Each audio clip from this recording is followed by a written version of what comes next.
오늘 말씀은 사도행전 16장 11절에서 15절까지입니다. 우리가 드로아에서 배로 떠나 사모드라게로 직행하여 이튿날 네아폴리로 가고 거기서 빌립보에 이르니 이는 마게도냐 지방의 첫 산이요 또 로마의 식민지라. 이 성에서 수일을 유하다가 안식일에 우리가 기도할 곳이 있을까 하여 문밖 강가에 나가 거기에 앉아서 모인 여자들에게 말하는데, 투아드라시에 있는 자세곡감 장사로서 하나님을 섬기는 유디아라 하는 한 여자가 말을 듣고 있을 때 주께서 그 마음을 열어 바울의 말을 따르게 하신지라. 그와 그 집이 다 세례를 받고 우리에게 청하여 이르되, 만일 나를 주 믿는 자로 알거든 내 집에 들어와 유하라 하고 관건하여 머물게 하니라. 아멘. 세계에서 명품을 가장 많이 사는 나라가 어느 나라인지 아세요? 우리나라입니다. 우리나라 사람들이 1인당 명품을 가장 많이 삽니다. 세계 최고 부자가 누군지 아세요? 명품 루이비통의 회장이 세계 최고 부자입니다. 우리는 보통 빌 게이츠, 머스크 이렇게들 알고 있잖아요. 그 사람들보다 더 부자가 명품 루이비통 만드는 회사의 회장이에요. 그 회장을 뭐라고 부르냐 하면 양의 털을 입은 늑대다 이렇게 불러요. 그렇게 존경받지 못하는 부자이죠. 그런데 그분이 돈을 모으는데 우리 국민들이 가장 많이 기여를 하고 있는 것이에요. 저는 명품을 한두 개씩 가지는 거에 대해서는 각자의 취향이니까 뭐라고 하고 싶지는 않아요. 그런데 명품을 사기 위해서 이틀 밤을 새어가면서 줄을 서서 기다려서 사는 것, 그 광경은 참 저를 씁쓸하게 만들거든요.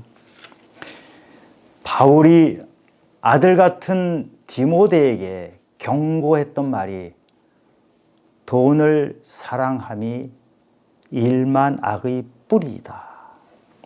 돈을 탐내는 자는 어떻게 된다 그랬어요? 믿음에서 떠난다 그랬거든요. 돈이나 명품이나 별 다른 거 없죠. 돈은 중립이에요. 그러나 사랑하고 탐내면 그때 우상이 됩니다. 명품도 한두 개 가지는 것을 누가 뭐라고 할 사람은 없죠. 그러나 명품을 사기 위해서 날밤을 새운다 그러면 명품을 사랑하고 명품에 자기 마음을 뺏기는 우상이 되어버리죠. 성경에서는 돈에 대해서 참 많은 말을 합니다. 돈은 중립입니다.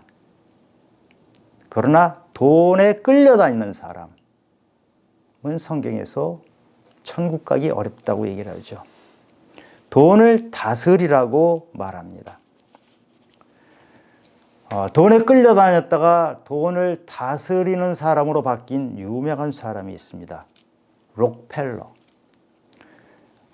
흔히 그렇게 말합니다. 지금까지 지구상에 살았던 사람 중에 가장 부자는 록펠러일 것이다. 미국의 석유 왕이죠. 미국 석유의 90%까지도 독점을 했던 부자 중의 부자입니다. 이 사람이 불치병을 걸려가지고 1년 시한부 인생 선고를 받았어요. 병원에 입원해 있는데 어느 날 병원 로비에 글귀가 눈에 들어오는 것이에요. 주는 것이 받는 것보다 복이 있다. 사도행전 20장에 나오는 말씀이거든요. 이 사람이 그것을 보면서 눈이 거기에 고정이 돼 있었어요. 그리고 믿음으로 사셨던 자기 어머니 엘리자의 모습이 생각이 났어요. 그런데 마침 그때 병원에서 막 시끄러운 소리가 들려요. 무슨 소린가 했더니 소녀가 아파가지고 입원을 해야 되는데 돈이 없으니까 병원 직원하고 그 소녀의 어머니가 실갱이를 하고 있는 장면이에요. 그래서 록펠러가 그 입원비를 다 대줬어요. 그리고 그 소녀는 며칠 동안 치료받고 퇴원을 했는데 록펠러는 이렇게 기쁜 것을 겪어본 적이 없어요. 돈을 끌어모으는 것이 가장 기쁜 건 줄만 알고 살았는데 그 어린 소녀의 입원비를 뒷바라지했더니 비할 수 없는 큰 기쁨이 오는 거예요. 록펠러는 그 이후에 록펠러 재단을 만들어서 어려운 사람을 돕는 일을 하기 시작했어요. 미국에 가면 록펠러 학교, 록펠러 건물, 록펠러 병원 굉장히 많아요.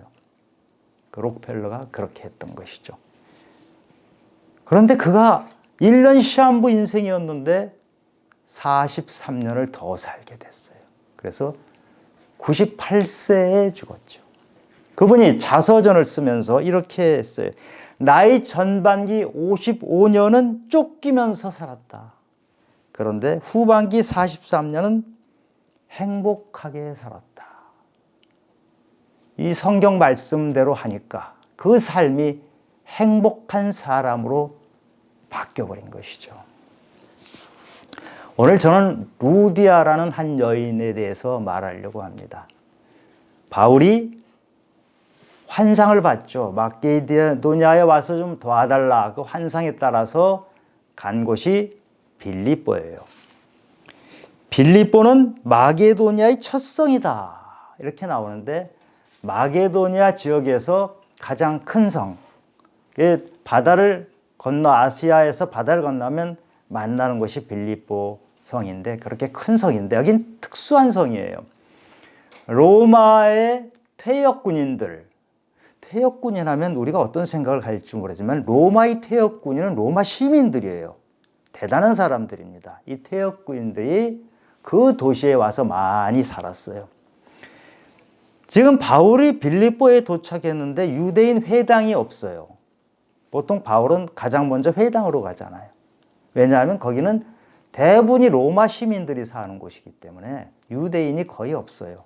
그래서 강가에 가서 기도를 할까 하고 갔다가 만난 여인이 이 루디아란 여인인데 이 루디아란 여인의 집이 유럽 최초의 교회가 됩니다. 이 바울은 고린도에서 한 1년 반을 지냈어요. 에베소에서는 한 3년 정도를 지냈어요. 근데 빌립보는 며칠 있었어요. 그리고 3차 여행을 할 때도 잠깐 지나갔어요. 사실 빌립보 교회, 이 유럽 최초의 교회는 물론 바울이 말씀은 전했지만 성도들이 만든 교회다. 이렇게 말해도 과언이 아닐 정도로 성도들의 믿음에 의해서 자라났던 교회예요. 사도 바울은 이 빌립보 교회를 굉장히 사랑했어요. 나중에 빌립보서가 빌립보 교인들에게 보내는 편지잖아요. 기쁨이란 단어가 16번이나 나와요. 빌립보서는 그렇게 길지 않은 그 서신에 기쁘다, 기쁘다. 바울은 빌립보 교회를 볼 때마다 기쁨에 가득 찼어요.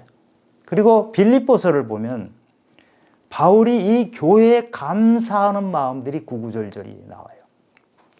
거기다가 빌립보서 1장 8절을 보면 내가 예수 그리스도의 심장으로 너희들을 사모하는 것을 하나님이 증인이다. 이렇게까지 말해요. 예수 그리스도의 심장으로 너희들을 사모하고 사랑하고 보고 싶다. 이 정도로 기뻐했던 교회예요. 이 유럽 최초의 교회, 빌립보 교회, 자기 집을 교회로 제공했던 그 루디아, 그리고 그 교회에서 기둥 같은 역할을 했던 루디아란 여인이 어떤 여인인지 한번 알아보고 우리가 그 믿음을 본받기 바랍니다. 14절에 보니까 두아디라 시에 있는 자색 옷감 장사로서 하나님을 섬기는 루디아라 하는 한 여자가 말을 듣고 있을 때 주께서 그 마음을 열어 바울의 말을 따르게 하신지라 이랬어요. 이 루디아는 그 아시아에 있는 두아디라 시 출신이에요. 그런데 이름이 루디아잖아요. 이게 사실 이름이 아니고 거기가 원래 리디아 왕국이라고 큰 왕국이 있었던 곳이라서 사람들이 우리 보통 뭐 전주 댁, 뭐 부산 댁, 뭐 인천 댁 이렇게 하듯이 루디아 댁이에요. 루디아 댁. 그 루디아란 지역에서 살았던 여인이다. 이런 얘기죠. 그런데 이 루디아가 장사를 했는데 자색 옷감 장사를 했다고 표현해요. 아니 그냥 장사를 했습니다 이렇게 표현한 것도 아니고 자색 옷감 장사라고 일부러 구체적으로 얘기를 했잖아요. 왜 그랬을까요? 자색 옷감이라는 것은 굉장히 귀한 옷감이에요. 그 당시에 자색, 이 보랏빛 염료를 만드는 것은 조개에서 나오는데 그거 엄청나게 많이 해서 그 물감이 조금 나오는 것이에요. 그래서 굉장히 비싸죠. 그래서 이 자색 옷감은 여러분들 그 그림 같은 데 보면 로마의 귀족, 왕, 또 로마 군인들만 여기다 걸치는 것이에요. 요즘으로 치면은 이게 옷감이라고 하니까 여러분들 감이 잘 안 오는데 명품이에요. 한 가방 하나에 뭐 몇천만 원 간다며 3천만 원, 4천만 원 가는 것처럼 그런 명품을 팔던 여인. 세계 최고 부자가 명품 루이비통 파는 사람이라 그랬잖아요. 그러니까 명품을 파는 루디아는 부자들만 상대했던 사람이죠. 귀족, 부자들만 상대했는데 그것을 파는 이 여자도 굉장한 부자였을 것 같아요. 바울이 루디아를 만나서 말씀을 전하는데 루디아가 바울의 말을 듣고 마음을 열어 따랐다 이렇게 표현했는데 조금 더 정확하게 표현하면 바울이 말씀을 전하니까 온 정신을 쏟아서 아주 귀담아 들었다. 말씀을 들을 때 말씀을 꿀송이처럼 달게 쪽쪽쪽 빨아들이는 분이 있어요. 말씀을 들어도 그냥 시큰둥하는 그런 분도 있고요. 사람이 똑같은 말씀을 놓고도 다 다른데 루디아는 그 말씀에 꽉 붙잡혔던 사람이에요. 지금 바울 일행은 굉장히 아마 옷차림도 남루했을 거고 뭐 객지로 이렇게 돌아다니면서 뭐 땀 냄새 나고 그랬을 거예요. 루디아가 상대하던 사람은 다 부자, 귀족의 향수 냄새 나고 좋은 옷으로 치장하고 이런 사람들일 텐데 지금 바울 일행은 초라하기 짝이 없는 이 일행이지만 그 바울이 전하는 말씀에 루디아는 꽂혔던 여자는 거예요. 비록 명품을 파는 장사로 부자 귀족들만 상대하고 그 부자 귀족들의 삶은 이 바울이 살아가는 모습과는 전혀 다를 겁니다. 근데 이렇게 부자들만 상대했지만 루디아는 가치관이 달랐던 여자예요. 말씀에 꽂히면은 우리 부자는 천국 가기 어렵다고 하잖아요. 부자는 낙타가 바늘기로 들어가는 것처럼 힘들다고 했는데 그러나 부자가 말씀이 꽂혀서 변화를 받으면 루디아처럼 자기 집이 교회가 됐고 그리고 루디아는 사도 바울을 이 빌립보 교회에서 사도 바울을 재정적으로 많이 지원을 해요. 바울이 참 고맙다 이런 표현을 빌립보서에 몇 군데 하죠. 록펠러를 제가 아까 말씀드렸는데 록펠러도 그렇고 루디아도 그렇고 돈을 여러분 많이 버는 건 좋은 거예요. 많이 벌어서 귀하게 사람 살리는 데 쓰고 또 교회를 세우는 데 쓰고 이 사회에 공헌하면서 쓰면 하나님께서 주신 복이에요. 근데 여기 또 한 사람이 소개가 돼요. 돈에 사로잡힌 사람이 소개가 돼요. 오늘 보면 바로 뒤에 보면 귀신 들린 여종이 나와요. 그 여종은 귀신이 들렸는데 주인이 있잖아요. 주인이 그걸로 해서 돈을 벌었어요. 근데 이 귀신 들린 여종이 점을 치는데 정말 귀신같이 맞추는 거예요. 그러니 얼마나 돈을 많이 벌겠어요. 여러분 점 치는 사람들 점 쳐보셨어요? 귀신같이 맞춰요. 하나님이 우리에게 능력을 주시고 예수 믿는 사람이 능력을 행하잖아요. 치유도 하고 예언도 하고 하잖아요. 그런데 귀신도 마찬가지로 능력을 행해요. 그런데 뭐가 다르냐? 다르거든요. 에베소서 4장 12절에 보면 하나님이 주신 은사, 치유하고 예언하고 이런 모든 은사, 통역 다 마찬가지입니다. 방언, 통역 다 마찬가지인데 이런 은사는 에베소 4장 12절에 성도를 온전하게 해요. 그리고 봉사의 일을 하게 해요. 그리고 그리스도의 몸은 교회죠. 교회를 세우는 것이다. 다시 말해 우리 그리스도인이 은사를 받으면 그것은 교회를 위해서 또는 사회를 위해서 어려운 사람을 위해서 봉사하고 세우는 데 쓰는 것이다. 그런데 귀신이 준 능력은 자기를 배부르는 데 쓴단 말이에요. 그래서 우리가 믿는 사람들이 은사를 받았을 때, 치유를 하는 능력을 받았을 때, 예언하는 능력을 받았을 때 조심해야 돼요. 그것이 자기 사익을 취하는 쪽으로 간다 그러면 처음엔 어떤 의도로 했는지 몰라도 점점 귀신이 끌고 가는 쪽으로 가는 것이에요. 저는 가끔 이런 거를 보는데요. 설교 잘하는 목사님, 그것도 은사거든요. 설교 잘하는 목사님이, 큰 교회의 목사님이 아주 자그마한 교회에 가서 설교를 해주시고 돈을 받아가더라고요.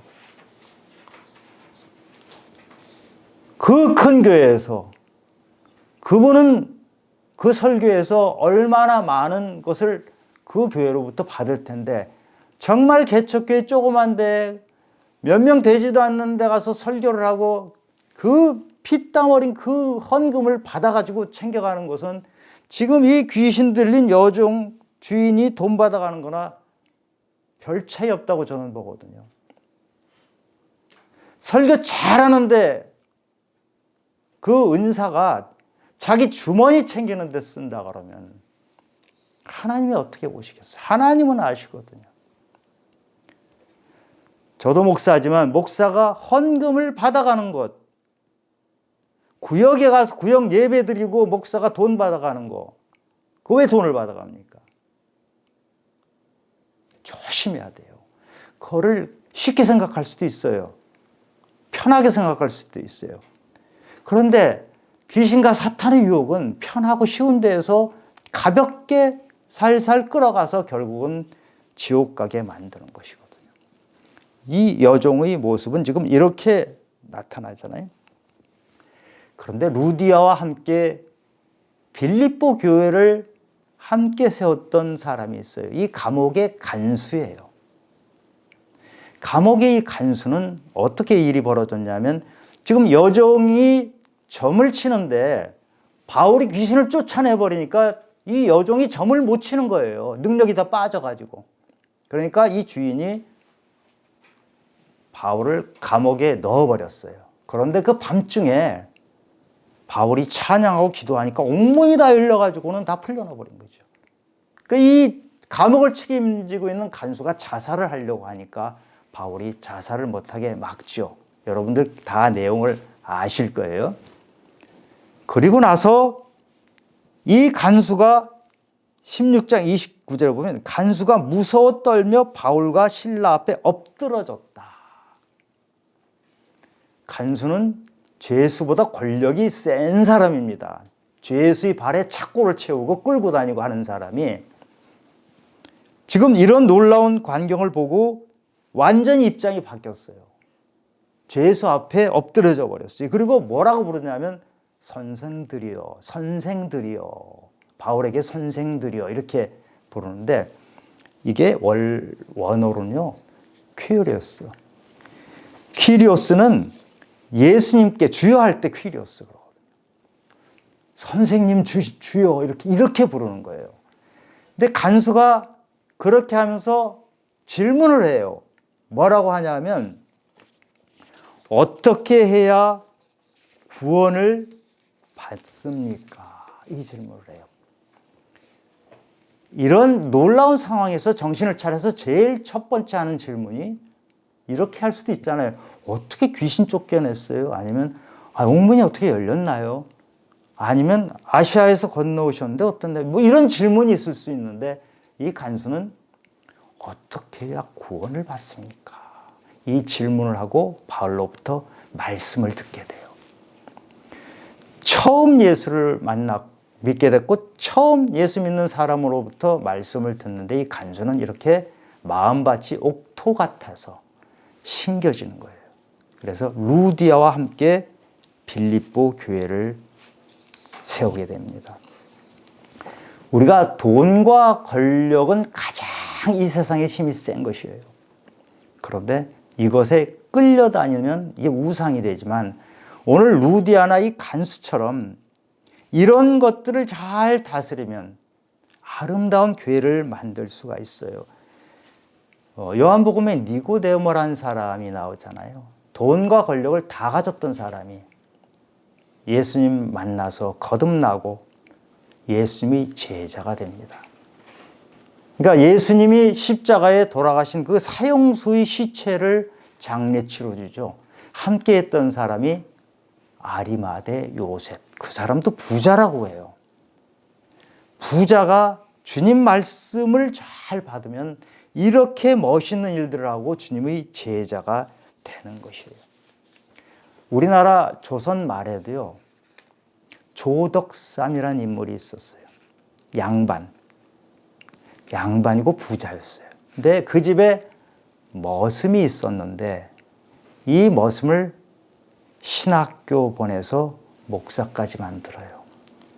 그 사람이 이자익이라는 목사인데 자기 집에 머슴을 신학교 보내서 목사까지 만들고 조덕삼 본인은 그 교회 장로가 돼서 그 목사님을 모시고 섬기면서 교회를 잘 꾸려나간 거예요. 그런데 이조 사회, 그 전근대적인 사회에서 양반이 머슴을 모시고 자기보다 높게 본다는 건 상상할 수 없는 일이거든요. 이런 일들은 교회에서 우리 믿는 자들에게 일어나는 일이에요. 루디아는 돈이 많았던 여자예요. 근데 돈에 끌려다니는 것이 아니고 돈을 다스릴 줄 알았어요. 저는 여러분들 돈 많기 바래요. 돈을 많이 가지는데 그것을 하나님 말씀 붙잡고 말씀에 따라서 사용하기를 바랍니다. 두 번째로 루디아는 온 가족이 함께 믿었어요. 루디아가 이 세례받는 장면을 보면 온 가족이 함께 세례받았다고 나오죠. 간수도 말씀을 듣는데 온 가족이 다 함께 들었다 그래요. 그리고 세례를 받는데 간수도 그 밤중에 세례를 급하게 받는데도 온 가족을 다 불러서 다 함께 세례를 받았다. 하나님은 우리에게 가족을 주셨거든요. 가족 공동체를 주신 이유가 있잖아요. 보통 짐승들은 쫙 흩어져 버려요. 새끼 나면 새끼가 좀 크면 다 흩어져 버리잖아요. 우리는 웬만큼 클 때까지 자녀랑 함께 있고 부부가 함께 살고 하는 이 가족 공동체를 만들어준 거예요. 전도서에 보면 세겹줄은 잘 끊어지지 않는다고 그랬어요. 가족이 함께 믿어야 믿음 생활이 견고하게 서는 것이에요. 가족에서 나 혼자 믿는 외톨이 믿음은 흔들리기가 쉽고 교회에서는 믿음 생활하지만 가족들과 섞이면 다른 데로 가기가 쉽다는 거예요. 그래서 가족이 함께 믿어야 돼요. 간수가 사도 바울에게 어떻게 해야 구원을 받았습니까? 그럴 때 바울이 뭐라고 답합니까? 주 예수를 믿으라. 그리하면 너와 내 집이 구원을 받으리라. 너와 내 집이 구원을 받는다고 말해요.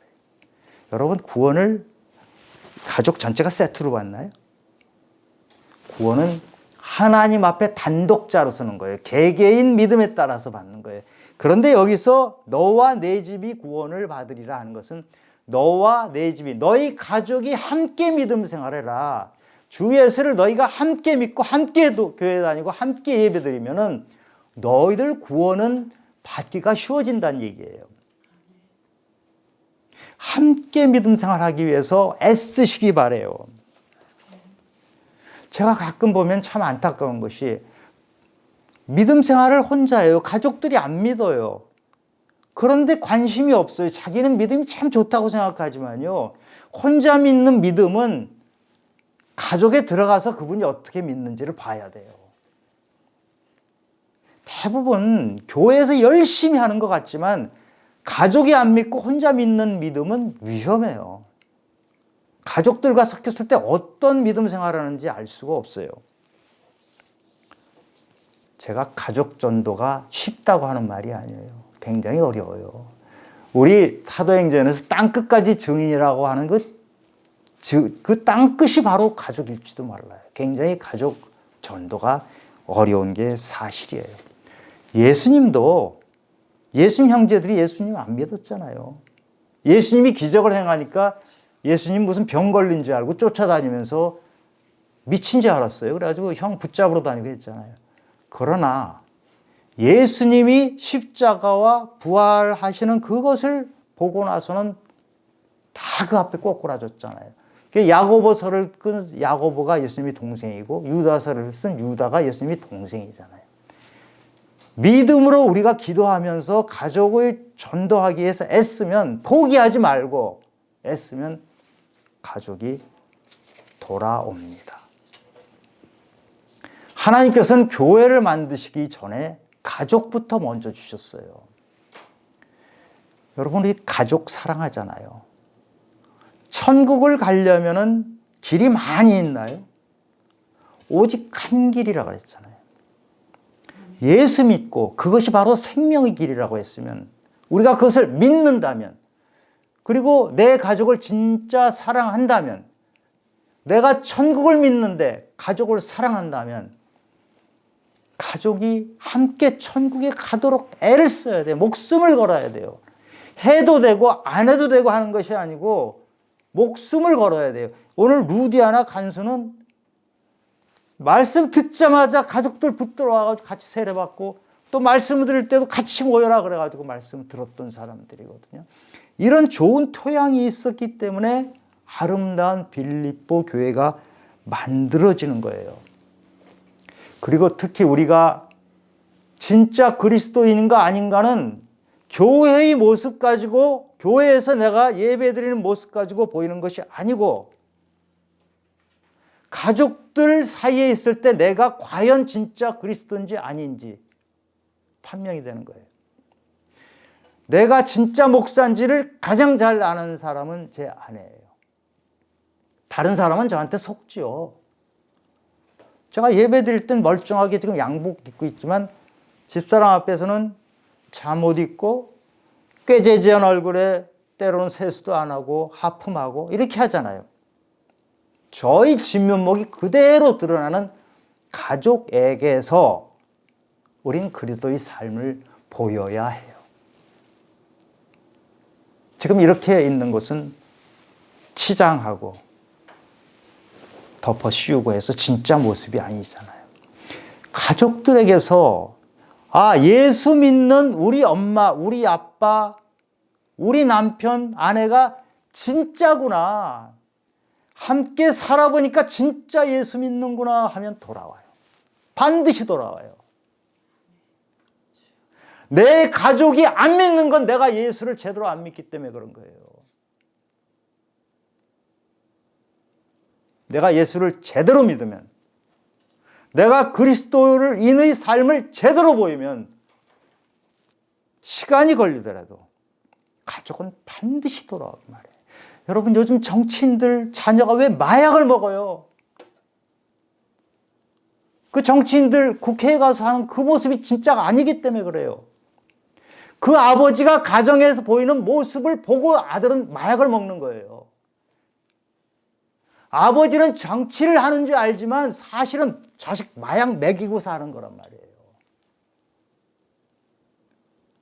100% 말하기는 어려워요. 부모가 참 열심히 했는데도 자식이 내 뜻대로 안 되는 경우가 있는 건 사실이지만 대부분은 내 자식은 내가 만든 거예요.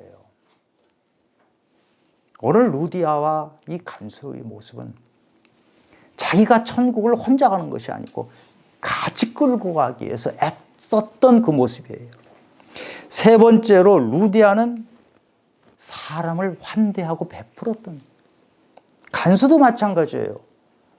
루디아는 15절에 보니까 만일 나를 주 믿는 자로 알거든, 내가 만약 주 믿는 사람이에요, 그렇게 인정해주면 내 집에 들어와서 유하라 하고 강권하여 머물게 했어요. 여러분 지금 갑자기 처음 본 사람들이잖아요. 무슨 뭐 10년, 20년 사귀었던 사람이 아니고 그냥 저 아시아에서 온 사실 좀 이상한 사람들이에요. 우린 주로 로마 시민들하고 귀족들하고 사는데 그 지저분하고 한 사람들 왔는데 우리 집에서 유하라고 강권했어요. 환대를 했어요. 간수도 이 바울 일행을 음식을 대접했어요. 그 바쁜 중에, 정신없는 중에도 음식을 대접했어요. 베드로전서 4장 9절에 보면요, 자, 공동 번역으로 보면 여러분은 나그네를 귀찮게 생각하지 말고 서로 극진히 대접하십시오. 이게 베드로가 지금 성도들한테 하는 얘기거든요. 다시 한번 볼까요? 여러분은 나그네를 귀찮게 생각하지 말고 서로 극진히 대접하십시오. 이게 언제 쓴 거냐면요, 이 베드로전서는 네로 황제 박해를 받을 때 쓴 거예요. 성도들이 목이 잘리고 감옥에 들어가고 이런 살벌한 박해를 받을 때 내 몸 하나도 추스를 수 없는 그때 나그네를 귀찮게 생각하지 말고 극진히 대접하라고 했어요. 이게 그리스도인이란 말이에요. 여러분 문 열려 있습니까? 그리스도인은요, 문이 열려 있는 사람들이에요. 제가 여행을 가면요, 성당이나 교회를 방문을 잘 해요. 그리고 가끔 또 기도하러 가기도 해요. 그런데 참 가슴 아픈 것이 성당을 가면 성당은 다 문이 열려 있어요. 성당에 들어가서 기도를 잠깐 하고 나올 수가 있어요. 교회는 문 열린 것이 거의 없어요. 큰 교회, 작은 교회 할 것이 다 문 걸어 잠그고 CCTV 설치해 놓고요. 물론 사정은 다 있을 겁니다. 일률적으로 말하기는 어렵지만 왜 성당 다 열려 있는데 교회는 다 문 닫혀 있냐고요. 제가 문 닫혀 있는 교회 앞에 딱 서면 어떤 느낌이 드냐 하면 외부인 출입 금지 딱 붙인 것 같아요. 예수님마저도 거기 못 들어갈 것 같거든요. 무슨 사정이 있겠어요? 물건 훔쳐갈까 봐 그래요? 성당에도 물건이 있잖아요. 왜 교회만 물건이 있어요? 물건 못 가져가게 잘 정리해 놓고 문 걸어 그 자물쇠 채워 놓고 나머지 공간 들어와서 영혼에 목마른 사람들, 길거리 지나가다가 영혼이 갈급한 사람들이 들어갈게 해줘야 되는 거 아니에요. 그리고 여러분이 사는 그 집 부근에 몇 사람이나 아세요? 몇 사람한테 자기 열고 사세요? 그리스도인은 이웃에게 문이 열린 사람이에요. 루디아는 환대했던 사람이에요. 이 루디아의 이 믿음이, 그리고 간수의 그 믿음이 바울이 오래 머물지도 않았잖아요. 며칠 묵으면서 했는데 이 사람들이 성도들끼리 아름다운 교회를 만들어서 이 빌립보 교회가, 세상에 얼마나 많은 교회가 있습니까? 근데 빌립보 교회란 교회, 그걸 빌립보서 한번 이 기회에 다시 한번 읽어보세요. 얼마나 기쁨이 넘치는지. 주 안에서 항상 기뻐하라. 너희 관용을 사람들이 알게 하라. 그렇게 나오잖아요. 이 빌립보 교회는 관용이 있는 교회, 넉넉한 교회. 부자가 자기 먹고 자고 집 지니는데 돈 다 쓴 게 아니고 자기 부를 가지고 사도 바울을 도와주고 교회를 세우고, 이 사도 바울을 계속 재정적으로 뒷받침했던 것이 빌립보 교회예요. 저는 우리 교회가 이런 교회가 되길 원해요. 그리고 우리 성도님들이 이 루디아처럼, 루디아는 말씀과 함께했던 여인이었어요. 루디아는 믿음 생활을 가족과 함께했던 그 여인이었어요. 루디아는 이웃에 있는 사람들에게 함께해서 문이 항상 열려있고 환대했던 그런 여인이에요. 저는 우리 교회가 많이 부족하지만, 숫자도 몇 명 안 되지만, 이런 아름다운 믿음의 본을 본받아서 아름다운 교회를 만들기를 예수 그리스도 이름으로 축원합니다. 하나님 아버지, 세상에 많은 교회가 있지만 교회의 모습을 보이지 못하는 곳도 많이 있습니다. 저희 교회가 그렇게 되지 않고 이 빌립보 교회처럼 말씀이 살아있고 주위에 있는 사람들과 함께 같이 하고 가족들이 모두 함께 예수 믿는 넉넉하고 기쁘고 아름다운 교회가 될 수 있도록 도와주시옵소서. 모든 말씀 예수님 이름으로 기도드렸습니다.